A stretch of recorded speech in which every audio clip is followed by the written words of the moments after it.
At the center of our world lies the Middle East, and at its very heart, the ancient land which is Iraq.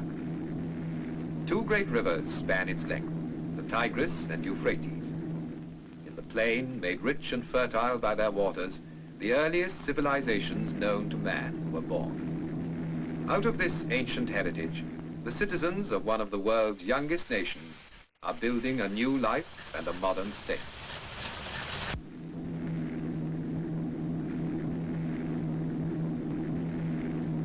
Ageless Iraq is no longer a remote, isolated country. Today, she is a main junction linking the East and West.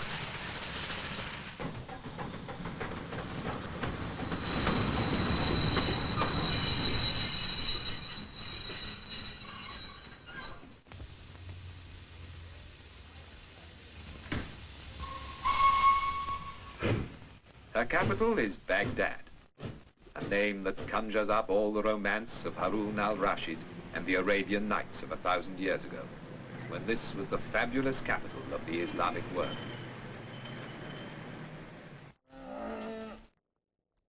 The tempo of an age-old way of life contrasts with the swifter rhythm of the new.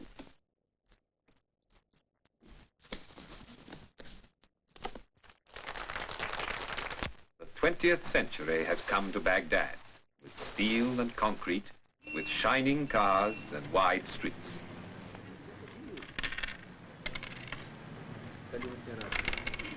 But the people of Iraq hold on to the best of their old traditions. In the bazaars, you can see and hear them carrying on the art and exquisite craftsmanship that has been their pride for hundreds of years.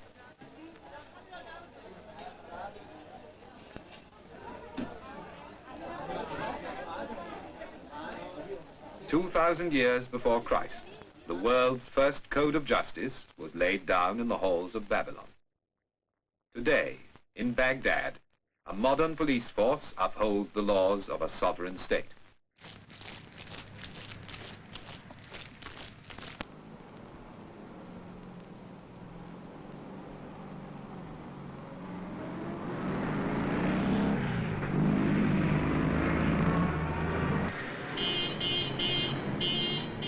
Today, the streets of the city are alive with the bustle of a young people who are taking back from the West the means to a brighter future. And in their enjoyment of sport, the same is true.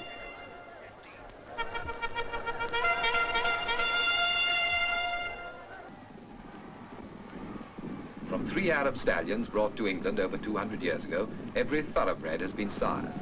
Today, their descendants run on every racecourse in the West. And now, in the 20th century, the sport of kings has come into its own in Baghdad, and how the people love it.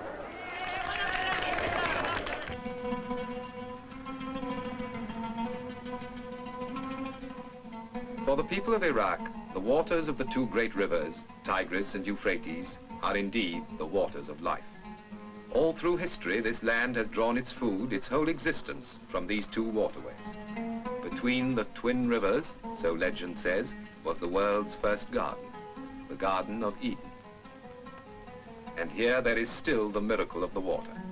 With water, man has made the desert green with grain and vegetables, rich with spices and dates for all the world.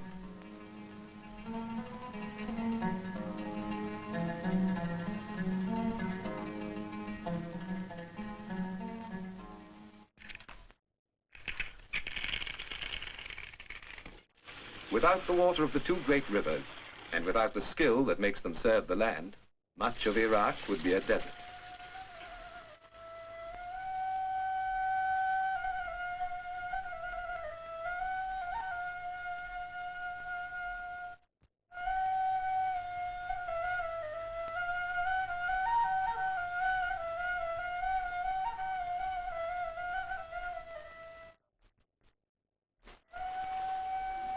Only in the mountains and valleys of the north is there enough rain and snow to help the farmers cultivate their fields.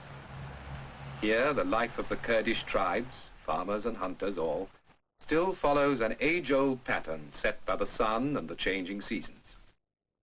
When you visit one of their villages, you begin to remember Jacob and his flocks, and Rebecca at the well.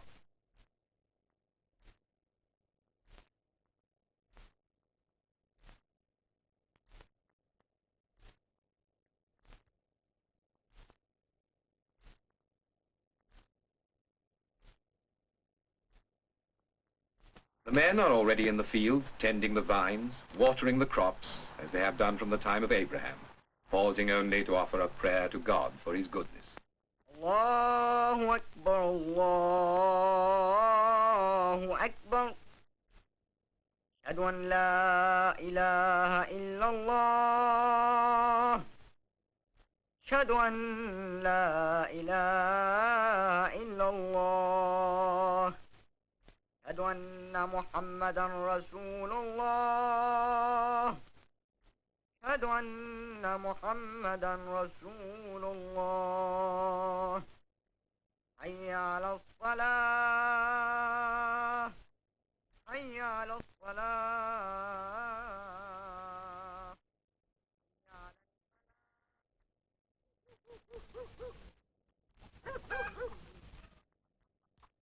In Iraq, as in every land, the housewife's work is never done. For their husbands, the day's work over, there is time to sip a glass of tea and talk of what the future holds in store for them and their children. But with the coming of spring and the sowing of the seed, all become young again and rejoice.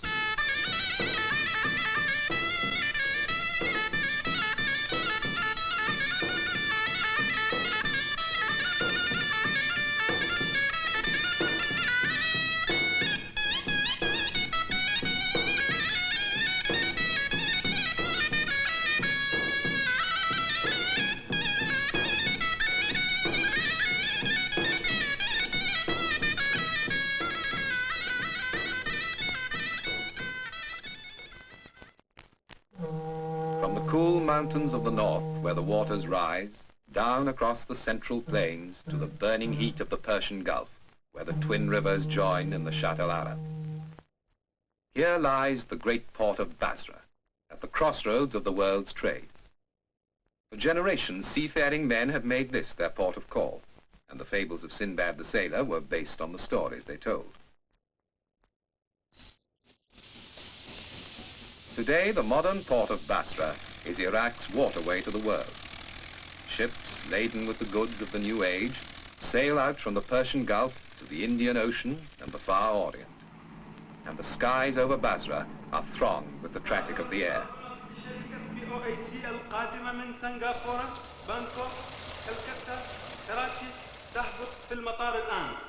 Now I have your attention, please. The OAC announced the arrival of cargo flight 785 from Singapore, Bangkok.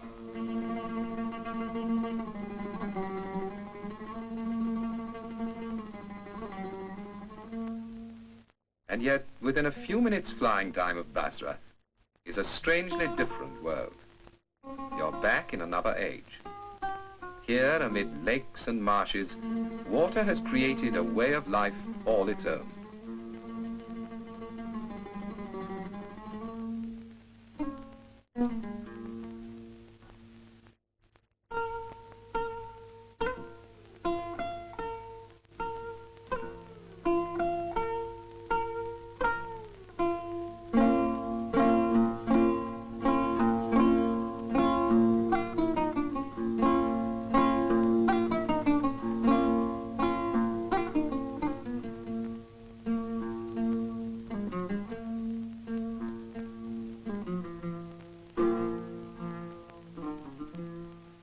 Way of life well suited to these strange surroundings, and at the same time a living reminder of that remote past when men settled by these waters to found the first great cities known to man.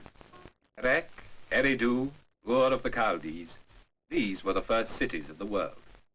For here in Iraq, men first began to build and to create a settled way of life. Here were the very beginnings of civilization. The splendor of Babylon is gone, and with it the glories of Assyria. But when you look at the ancient walls of Babylon, with their wonderful animals carved in brick, which in a miraculous way have survived the centuries, you begin to understand the magnificence of Iraq's heritage. For to this place came a long line of conquerors: Persians, Parthians, Sasanians, the Greeks of Alexander the Great, and then the Arabs, marching to the inspiration of a voice heard in Mecca.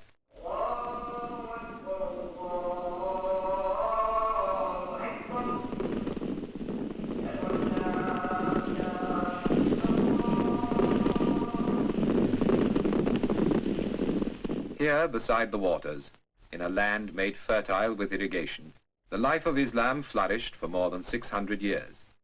It was a time of peace and learning, amid the gracious life of the Arabian Nights, when the lovely Scheherazade spun her tales before her king. Then, in our own Middle Ages, the Mongol hordes swept over this land in a tempest of destruction.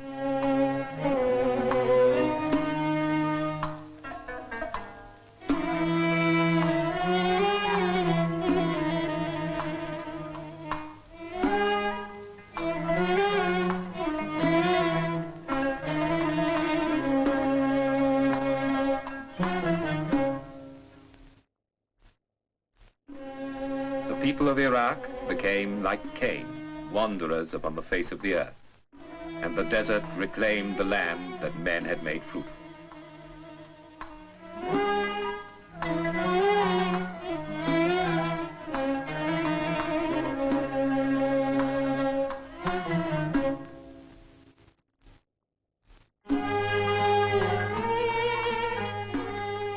But in the dark ages that followed, the people of Iraq survived, sustained by the bond of a common religion, their faith in Islam.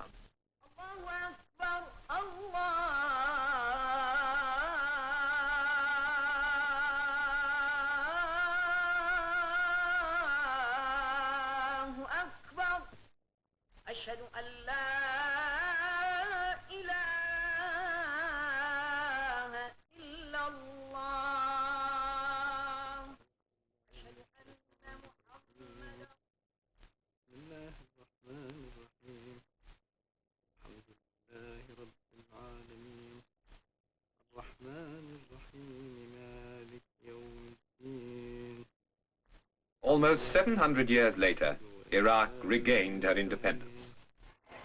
In 1953, the young kingdom celebrated its first 21 years of existence, and the crowning of a young king, the direct descendant of the Prophet. The coronation opened a new era in the life of the people of Iraq, listening to their king humbly pledge himself to their future.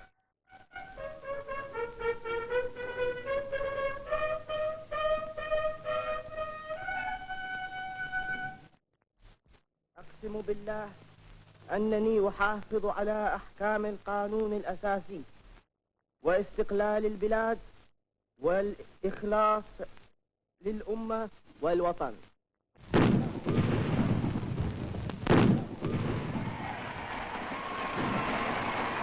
King Faisal's reign began in an atmosphere of warm goodwill, of confidence in the future and pride in what had already been achieved.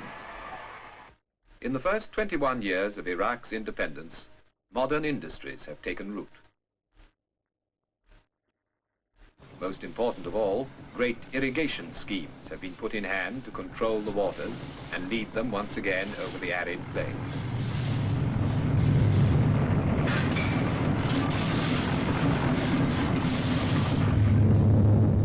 Iraq's other great natural wealth is oil, untapped until this century.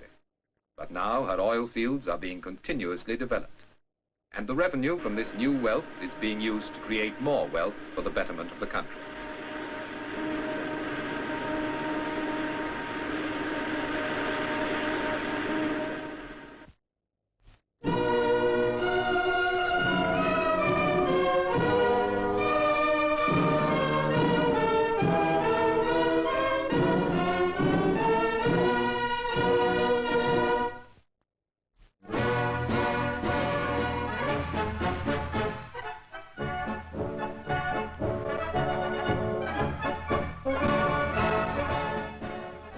reflect these first fruits of her far-sighted planning and enterprise, Iraq has built up a first-class fighting force, highly disciplined and well-equipped. Water is flowing once more, flowing from the rivers back onto the land, making the desert green again.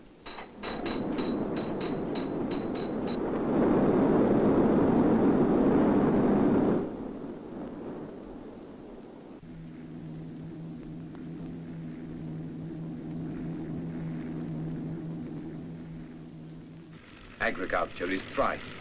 Modern machinery and new techniques promise new prosperity. The face of the land is changing.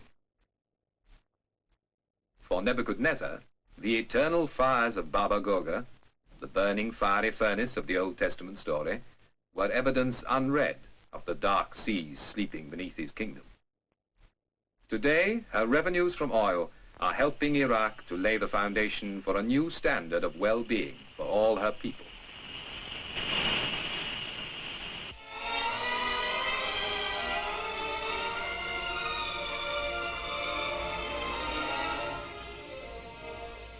The young people of today know that life for them is going to be different and better, far better than it was for their fathers. Their fathers had to tramp for miles through the dust of summer and the winter's mud to the few primitive schools of their day. Now new schools and colleges are giving the youth of the country a proper start in life. When you see these young girls in their Western clothes, so assured and confident, you're inclined to forget how surprised their mothers would have been at the idea of training for jobs their daughters take in their stride, jobs they thought that only men could and should do.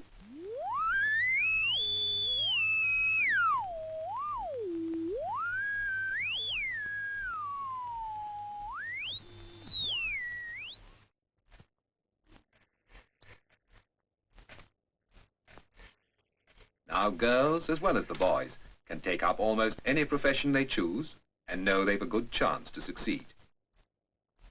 For all these young people now, there is the chance of a good education and of good health, the primary needs of any people. And it's natural that with all these modern developments, the women of Iraq are breaking away from their traditional style of dress, unaltered for centuries, to wear the practical, comfortable clothes that are right for this new life. It's a turn of events significant of wider change, of a more liberal attitude to life, of a greater interest in the arts.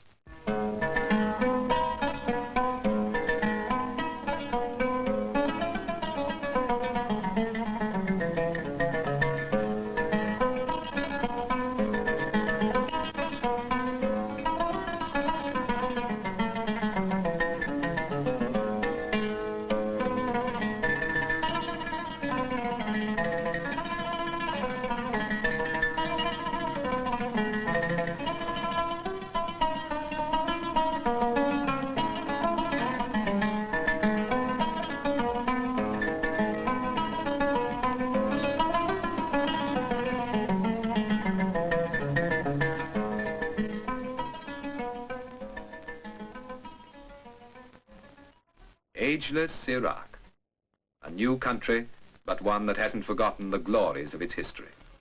A country that is now emerging from the shadows of its past to a future bright with promise, ready to inherit its true place at the center of the Middle East.